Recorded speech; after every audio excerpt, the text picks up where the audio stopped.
Hallo en welkom bij de spellendag van Bite the Bullet, You Are a Legend. Wie ons kanaal in de gaten heeft gehouden, weet dat dit eigenlijk een boek is en ik heb daarvan ook een unboxing gedaan. Als je die wil zien, kan je even terugbladeren op ons kanaal. Dus het boek heb ik volledig uitgeknipt en verknipt. Ik zeg hierbij ook dat het niet enkel het basisboek is, maar tevens de uitbreiding. Dus alles wat je hier ziet, dat is het basisboek en de uitbreiding. De uitbreiding omvat enkele nieuwe personages. Die zitten hier ook bij. En we hebben daarvoor een vierkantje en kartonnetje. Maar in het boek zitten ook de standees, of beter gezegd, je kan die uitknippen en vormen tot standees, waar we toch wel liever mee spelen. Wat zien we nog? We zien hierbij enkele paarden, enkele moneybags en hoefijzers. Ziezo. De actiepunten, de horse carriage, de conceal counters, die liggen hier. Deze zijn langs de ene kant een vraagteken met een cowboy, langs de andere kant een nummer.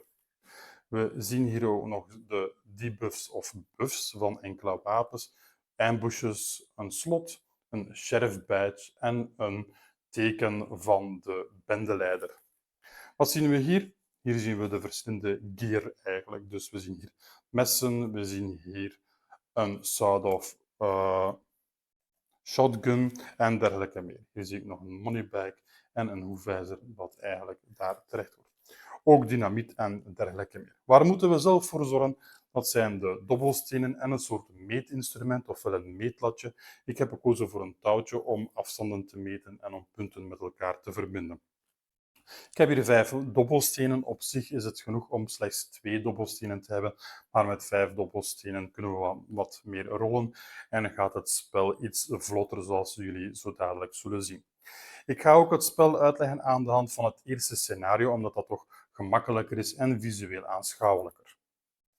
Ziezo, we hebben hier het eerste scenario, als ook de bijpassende map.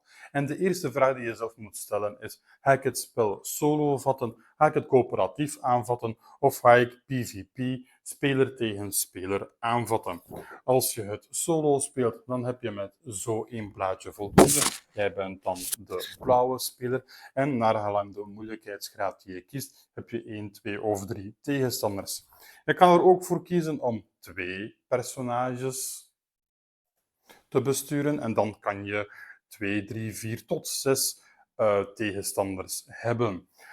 Op deze manier kan je ook het spel coöperatief spelen, maar je kan ook tegen elkaar spelen. En dan heb je deze 2 karakterbladen nodig. De ene speler die neemt deze 4 personages, de andere speler neemt deze 4 personages. Of je kan het met 3 spelen.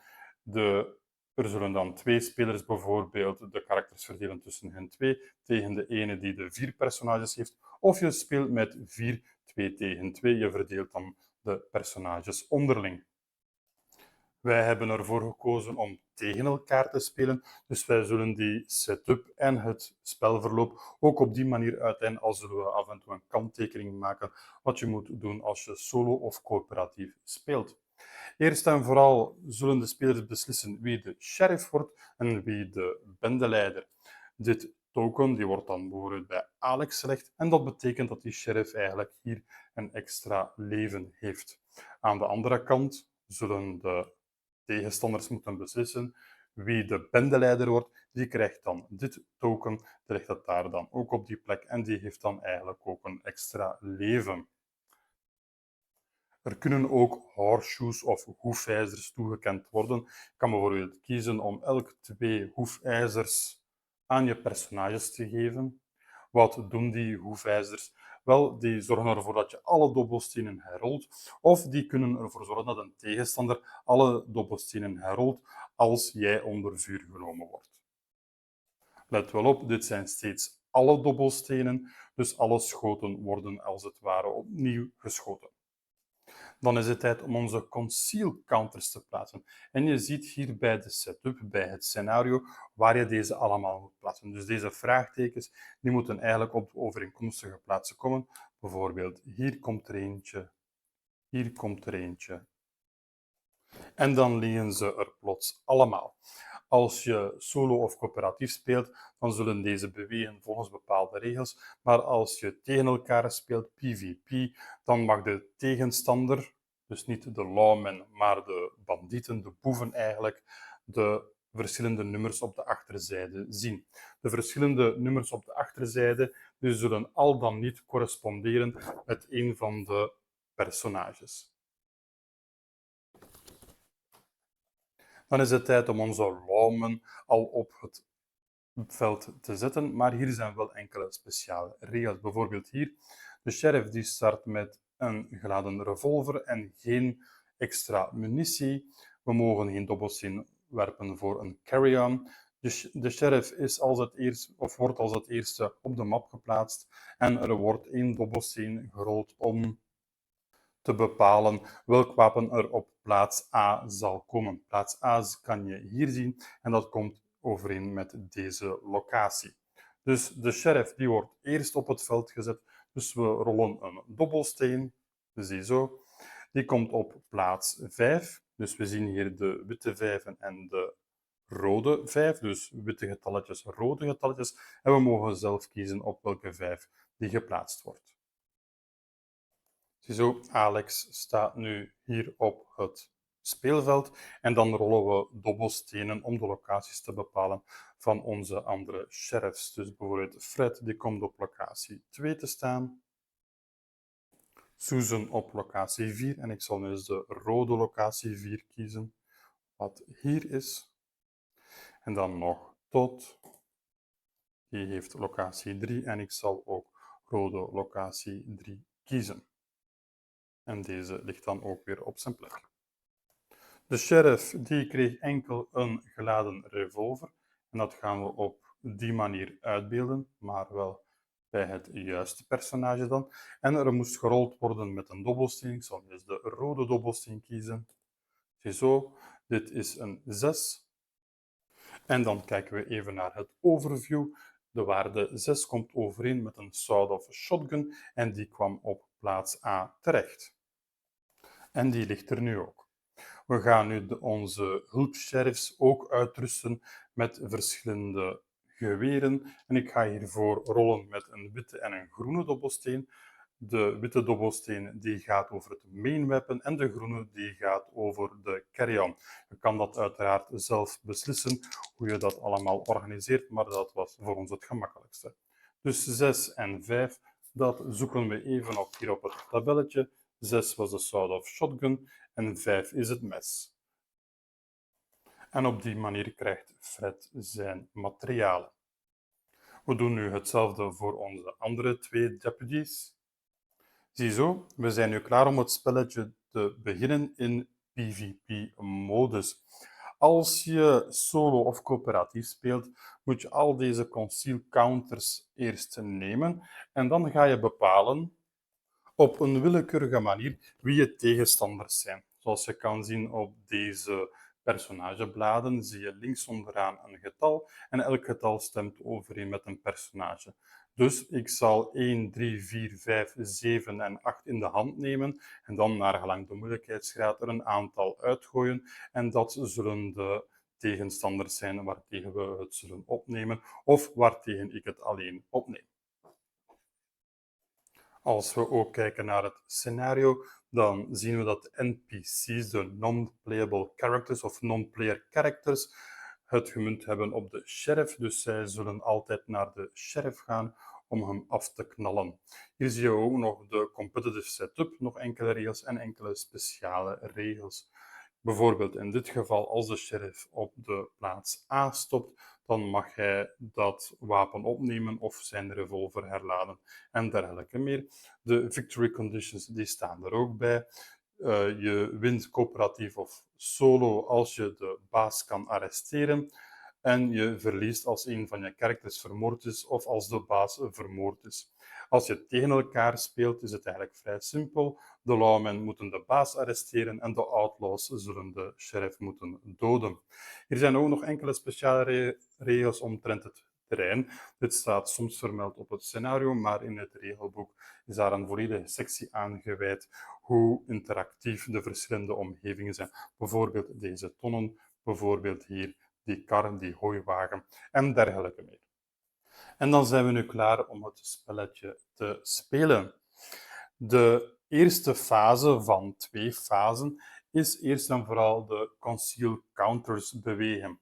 Als je tegen het spel speelt, dan gaan die dichter naar het doelwit. Dus dat betekent dat deze counters zich allemaal eentje zullen verplaatsen. Op die manier. Speel je tegen elkaar, dan heeft de tegenstander 3 opties. Die kan ook deze characters verplaatsen, 1 stapje, maar dan hoe hij of zij zelf wilt. Die kan ook een ambush plaatsen. Ziezo, deze heeft dan een ambush. En we gaan deze ook een beetje draaien om aan te duiden dat die zijn actie al gebeurd is.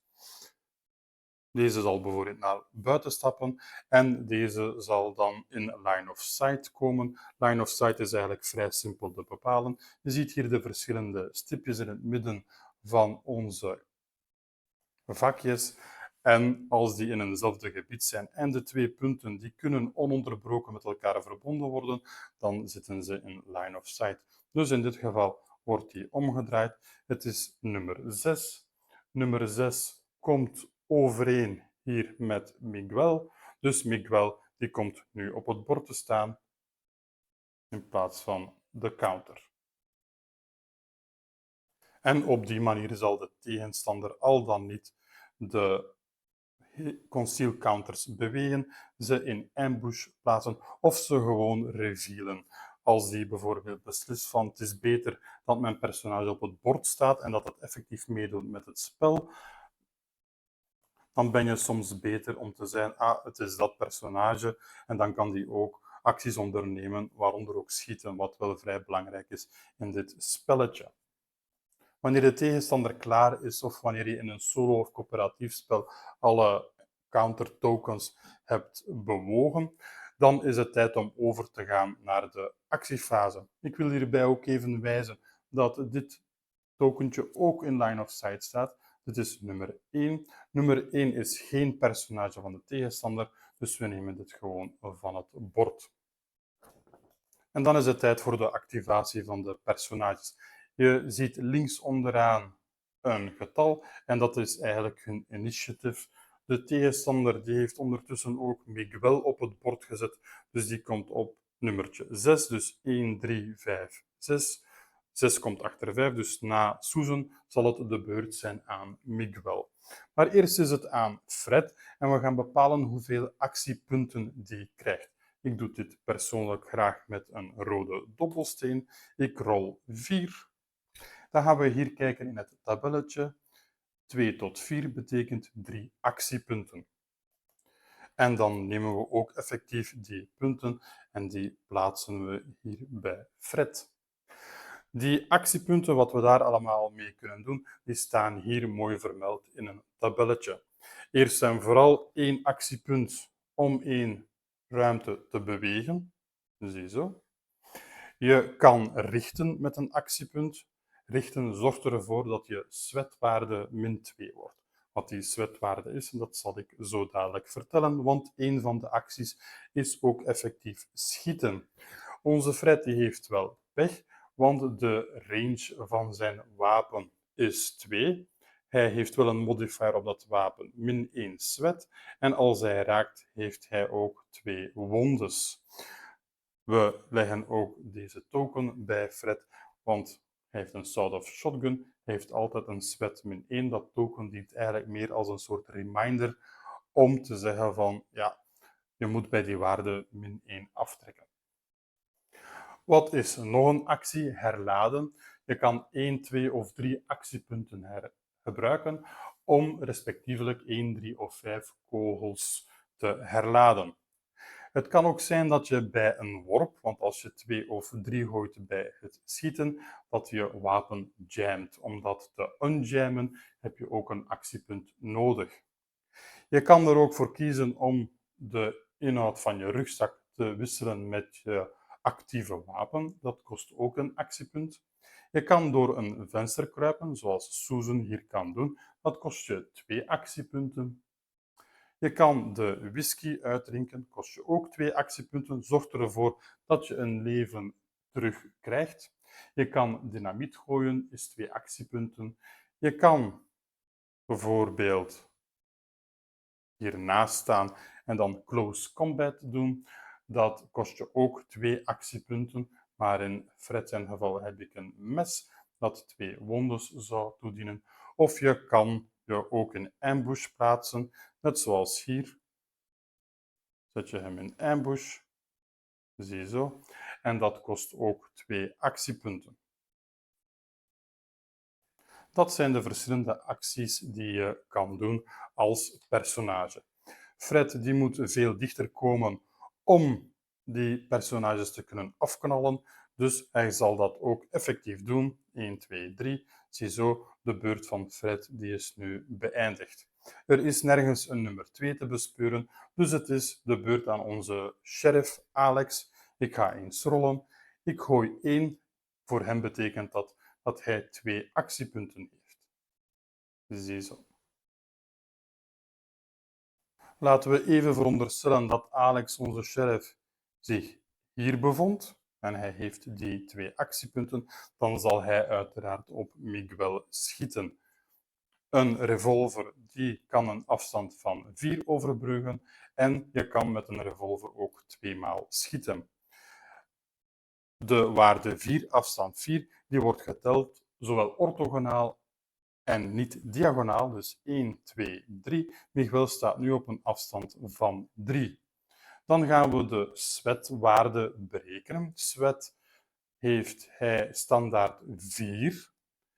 4 plus 1, 2, 3. Hij staat op 7 SWET. Dat betekent dat je met de 2 dobbelstenen 7 of hoger moet gooien. Hij heeft een revolver en met een revolver kan je ook 2 schoten lossen. Daarom dat er aangeraden wordt om 2 sets dobbelstenen te gebruiken. Dus 2 dobbelstenen van 2 verschillende kleuren. De ene stelt de ene kogel voor, de andere kogel. En dan wordt er gewoon mee gerold. Ik heb hier 2 keer 10. Dus onze Miguel die krijgt 2 wonden. En dat duiden we dan aan op zijn character sheet. Dus we nemen daar een stiftje bij. In het boek wordt aangeraden om deze bladen in een plastic hemdje te steken of een plastic sleeve. Ik heb ze gewoon met gelamineerd. Dus 1, 2 wondes. Bij een derde wonde zal Miguel het loodje leggen. Onze Alex die heeft van zijn linkerwapen 2 kogels verspild. Ziezo. En die heeft nu bijvoorbeeld nog 1 actiepunt waarbij hij nog eens kan schieten. Schiet je bijvoorbeeld met de shotgun, dan moet je hier een kogel aanduiden. En onze Winchester die heeft 15 kogels, vooraleer je eigenlijk eens moet herladen. En op die manier komt iedereen eens aan de beurt. Dus daarna is het aan Susan, dan aan Miguel als hij nog leeft. Dan is het aan Todd. Als er na nummer 7 niemand meer komt, of als nummer 8 nog niet gereveeld is, dan gaan we weer over naar de concealed counter fase, waarbij de concealed counters zich zullen verplaatsen. En daarna is het weer de activatiefase en zo gaat het spelletje door. Ik wil er ook even op wijzen, deze komt ook in line of sight terecht. Dus dat is nummertje 3, dat is eigenlijk Alex, dus dat nummertje gaat gewoon weg. Je zal merken tijdens het spelen dat deze concealed counters op een gegeven moment allemaal weg zullen zijn en dat alle personages op het bord zullen staan. Toch is er nog iets belangrijk wat ik nog niet heb uitgelegd. Dat is namelijk het begrip van line of sight. Daarvoor ga ik even alles van het bord doen. Of van het blaadje, beter gezegd, want het is eigenlijk geen bord. En dan gaan we het even hebben over line of sight. Ziezo, Miguel en Alex die zitten nu in line of sight. Dit is een venster, dus ze zien elkaar wel.